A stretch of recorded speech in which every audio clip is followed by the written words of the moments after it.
台东的民众昨惊一个，5点47分发生规模6.1的地震，一寡灾情你看到，这田环边啊，一面50公尺长的围墙啊，当啊直接去摇倒伫个田内底，全部拢崩溃。另外，佫当看到一间烧肉店的物件内底啊，切甲全部拢摔歹伫个涂骹顶，原来咧食饭的人客啊，惊甲米伫个刀啊卡。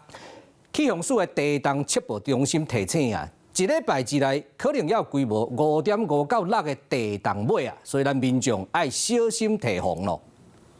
兄弟们，这个过。细粒下块，尖尖的碎片，规间灶骹规个乱糟糟，因为无偌久之前发生大地动。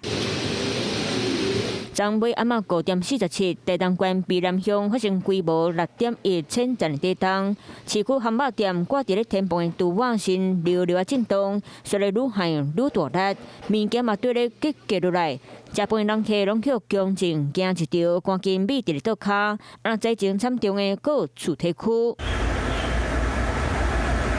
地动时，监视器身大力伫咧摇现，刷了差不多50公尺长的墙灰影规排倒落来。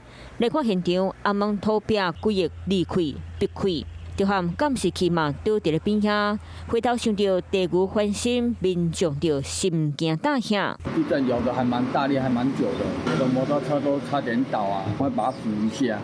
还是会啊，对啊，因为地震是没有办法预防。我印象约4、5点的时候，有一个余震就蛮大，前面有3个都是动这样就过去了。居民拢真惊，各强震，专家提醒，未当大意。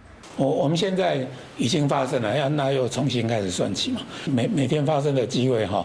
大概就是1%，那用这样子来推测，我之前的那个呼吁哈，就是暂时算是中断了。气象署地动测报中心嘛提醒，正后3天到7天内可能发生规模5.5到6个地震，呼吁民众爱随时做好防震的准备。Hello， 我是易景，想要抢先掌握最及时的新闻资讯吗？赶快订阅、按赞、开启小铃铛，锁定华视新闻的 YouTube 频道。